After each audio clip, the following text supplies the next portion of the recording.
Bonjour à toutes et à tous, très heureux de vous retrouver pour ce 6e numéro de Foot Academy. Eh oui, déjà la 6e émission de votre nouveau programme sur Gymlosk. Comme d'habitude, on va parler football. Merci d'être au rendez-vous. Et d'ailleurs, je vous propose tout de suite de découvrir le sommaire. Le sommaire de cette 6e émission de Foot Academy avec pour commencer le fait du jour et Lionel Messi qui retrouvait les terrains avec le FC Barcelone, retour sur sa prestation. Notre cher Ligue 1, déjà la 5e journée de championnat de France de Ligue 1, retour sur les différentes rencontres. Le Tour d'Europe à présent avec un week-end européen chargé, on vous fait un petit point de l'actualité européenne. Et enfin le point LOSC, Lille est deuxième de Ligue 1 après son succès face à Nantes, retour sur la victoire des Lillois.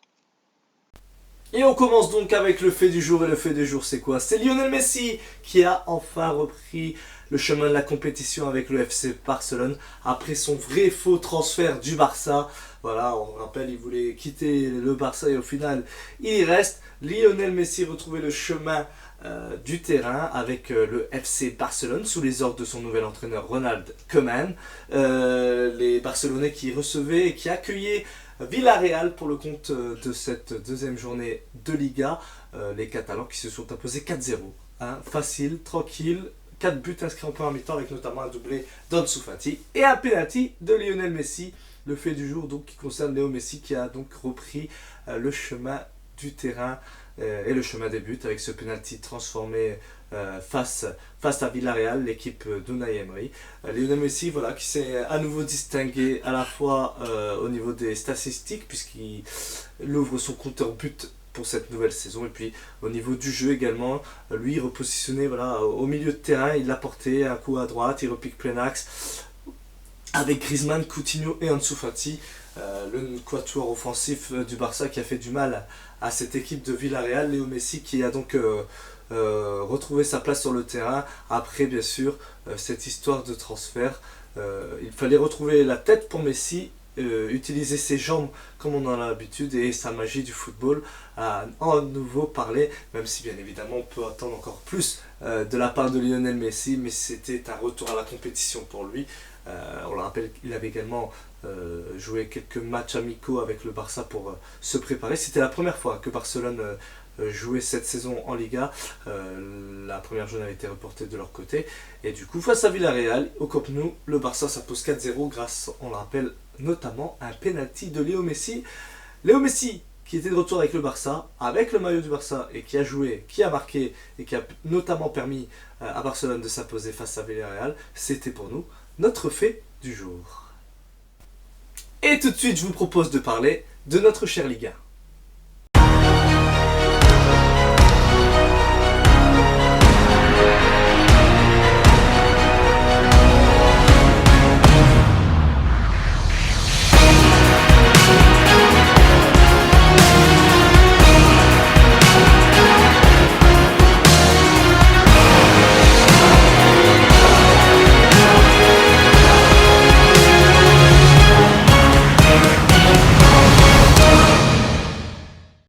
Notre chère Ligue 1 donc avec pour commencer cette 5e journée, le résumé de cette 5e journée du championnat de France de Ligue 1, le Paris Saint-Germain qui s'impose 2-0 sur la pelouse de Reims, victoire 2-0 grâce à un doublé de Mauro Icardi. L'international argentin permet aux Parisiens de prendre les 3 points au stade Auguste Delaume de Reims. Reims, si on le rappelle, a été éliminé en Ligue Europa en 3e tour préliminaire de Ligue Europa cette semaine par les Hongrois du Féodor, les Parisiens qui s'imposent donc 2-0. Il y avait Neymar qui était de retour de suspension, qui était bien présent sur la pelouse, qui a fait son match, il n'y a rien à dire, il a provoqué, il a proposé des solutions, il a tenté sa chance, notamment avec un beau coup franc à la fin du match, malheureusement pour lui, c'est passé juste à côté.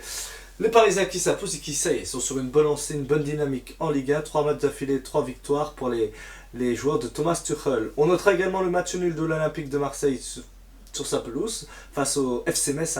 Égalisation de Morgan Sanson à la 95e minute de jeu. Le match était quasiment terminé, mais Morgan Sanson a sauvé l'OM. La semaine dernière, face à Lille, c'était Valère Jamin qui s'était transformé en héros. Cette fois-ci, c'est Morgan Sanson. Marseille qui a bien du mal à domicile.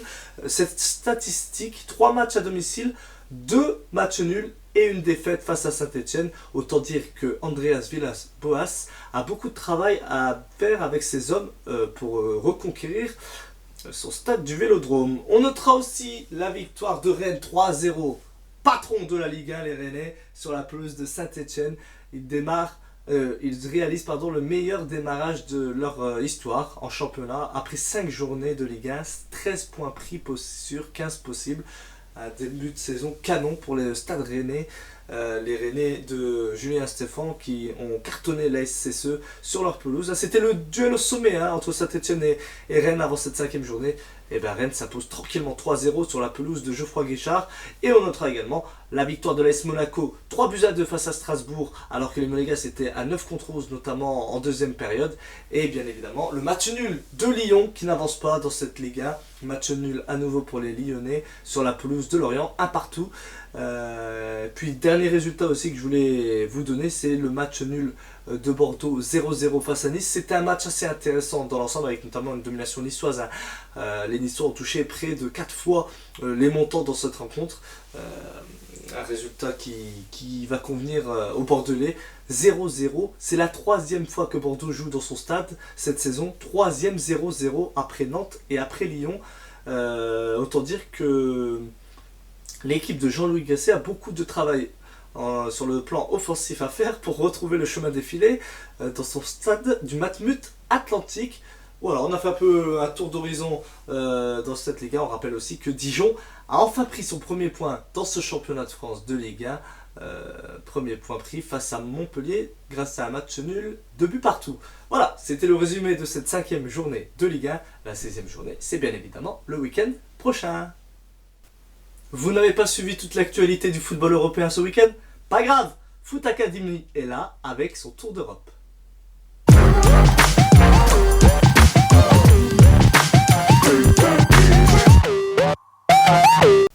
Et dans ce tour d'Europe, on va bien évidemment aborder le championnat anglais, le championnat italien, le championnat allemand ou encore le championnat espagnol. Et des buts, il y en a eu partout.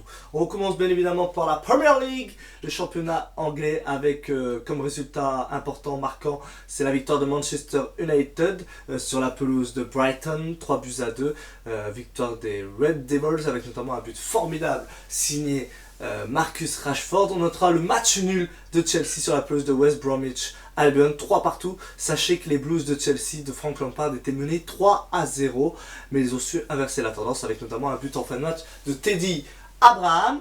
On notera également aussi le carton du jour, et ça franchement c'est un résultat hors norme que vient de réaliser Leicester, qu'a réalisé Leicester sur la pelouse de Manchester City. Victoire 5-2 de Leicester sur la pelouse de Manchester City. Et oui, 5-2 avec notamment un triplé de Jamie Vardy, bien sûr, homme du match. Une rencontre incroyable pour les joueurs de Leicester. Au contraire, Pep Guardiola, c'est la première fois, et notez-le bien, c'est la première fois qu'une équipe entraînée par Pep Guardiola prend 5 buts à la maison. C'est tout simplement historique ce que vient de réaliser Leicester. Et rappelons que la Première Ligue se termine ce lundi soir avec notamment un Liverpool-Arsenal très alléchant. En Italie, match nul entre l'AS Rome et la Juventus Turin, 2 buts partout. C'était le match au sommet de cette deuxième journée de Serie A. Doublé pour Veretout du côté romain, doublé de Cristiano Ronaldo côté turinois. Victoire également pour l'Inter Milan, 4-3 face à la Fiorentina. Un match formidable avec pas mal de suspense et de buts. L'équipe de Franck Ribéry a su résister à l'Inter, mais au final c'est quand même l'équipe d'Antonio Conte qui s'impose dans ce match au sommet. On notera aussi la victoire de l'Atalanta, 4-2, ou encore le carton du Napoli qui a écrasé le Genoa, 6-0. En Allemagne, coup de tonnerre incroyable. Les deux favoris au titre, le Bayern Munich et le Borussia Dortmund, se sont inclinés. On notera d'abord la défaite de Dortmund 2-0 sur la pelouse d'Augsbourg. Un non-match du côté des joueurs de Dortmund. Alors que côté bavarois, c'est la surprise du chef. Victoire 4-1 d'Hoffenheim face aux champions d'Europe en titre. Le Bayern Munich, on rappelle que le Bayern d'ailleurs a remporté cette semaine face au FC Séville la Super Coupe d'Europe, 2-1. Le Bayern qui s'est incliné donc 4-1 sur la pelouse d'Hoffenheim avec un doublé pour les joueurs d'Hoffenheim, un doublé de Kramaric. Lewandowski était sur le banc, côté bavarois, il est rentré mais il n'a pas pu inverser la tendance pour les joueurs de Hans Flick. Et d'ailleurs, notez-le, c'est la première défaite en championnat depuis un an pour le Bayern Munich. Et quelle défaite face à Hoffenheim, 4-1. Et enfin, pour terminer ce tour d'Europe, petit tour en Espagne, et oui, le Real Madrid qui s'impose sur la pelouse du Betis Séville. Les Madrilènes ont eu un match compliqué à gérer, mais ils ont su s'imposer notamment grâce à un penalty signé Sergio Ramos en toute fin de match. Victoire 3-2 pour les joueurs de Zinedine Zidane. Et puis on rappelle que, bien évidemment, que le Barça s'est imposé pour son premier match de la saison en Liga 4-0 face à Villarreal grâce à Ansu Fati ou encore à Lionel Messi, comme on en parlait dans le fait du jour. Voilà, petit tour d'horizon réalisé et fait pour vous décrire et définir, vous donner tous les résultats marquants du football européen qui a eu lieu ce week-end. Et pour bien terminer cette émission, je vous propose bien évidemment le point LOSC du jour.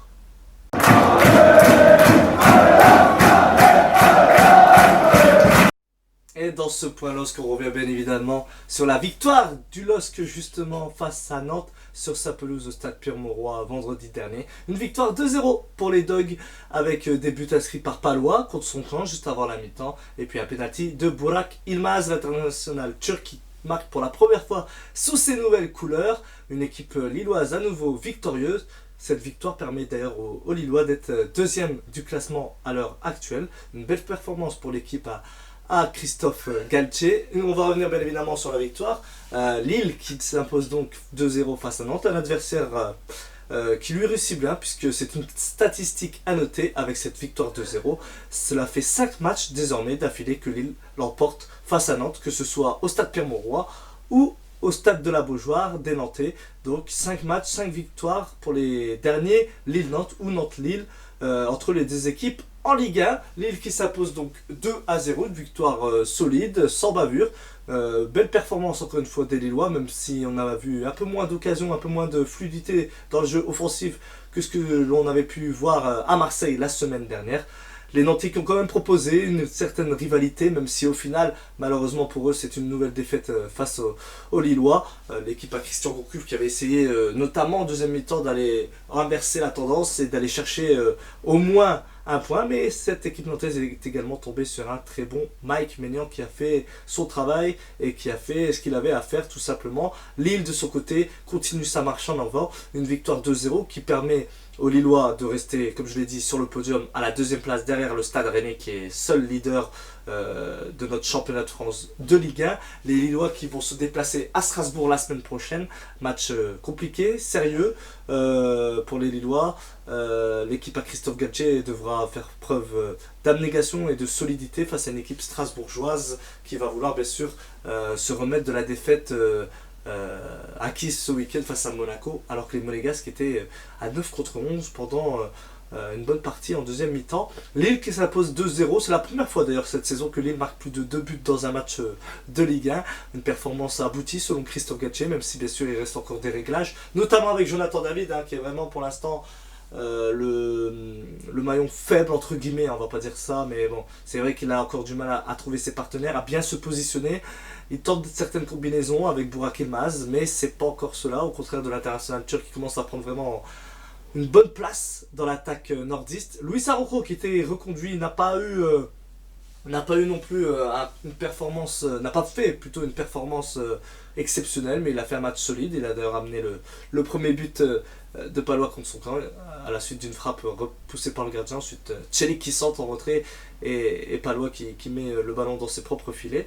On a vu encore une fois la paire Fonté-Botman très solide, très sérieuse. Encore un clean sheet pour eux et pour Mike Maignan. Le troisième cette saison pour les Lillois. Bref, une bonne performance dans l'ensemble. À noter également que Renato Sanchez faisait son retour, lui qui était blessé lors des dernières rencontres pour le LOSC. Voilà, c'est ce qu'on pouvait dire sur ce match Lille-Nantes. On rappelle que Christophe Galtier a prolongé son contrat côté lillois jusqu'en 2022. Et puis aussi à noter que certains transferts peuvent encore avoir lieu du côté nordiste avec des départs probables selon Gérard Lopez, même si rien n'est encore acté d'ici à la fin du mercato le 5 octobre prochain.